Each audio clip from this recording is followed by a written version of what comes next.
Ang ganda.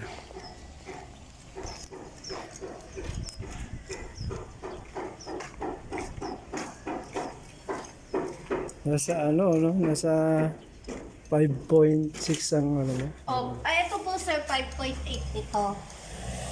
Ano nga sa itong Jess Federation? Opo. 12, 7. Ang ganda naman. Parang maaliwalas, no? Pagbukod pa lang. Oh. Pati yung ano, dress up ng bahay. Ito sir, fully finished na po yung turnover nito. Bukod lang po sa gamit. Ah, okay. Dito po sa kitchen, ang kasama lang po is ito pong ilalim ng cabinet. Ito. Ito pong countertop din po kasama.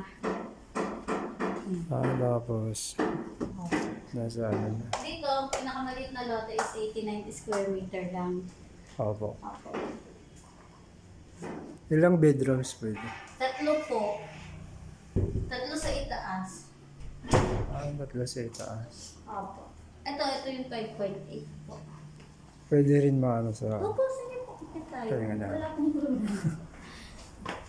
Tsaka nito. Ang ganda. Grabe. 80, ilang square meter po yung ano niya? 89 po. Yung, Ano po yan? Floor? yung floor area is ito 99 square meter po. Ah, okay. Ito ang Ang ganda ng CR yung design. No? Opo. Pwede siyang common, pwede siyang ano. Oo. Parang ang daming kwarto. Tatlo. Ah, tatlo. Opo, tatlong kwarto. Tapos may ano siya? Terrace. Opo, balcony. Ang Ito. balcony, ang ganda oh. Grabe, solid din yung ano. Opo. Ang pinakamalapit na ano po dito, pure gold na ano.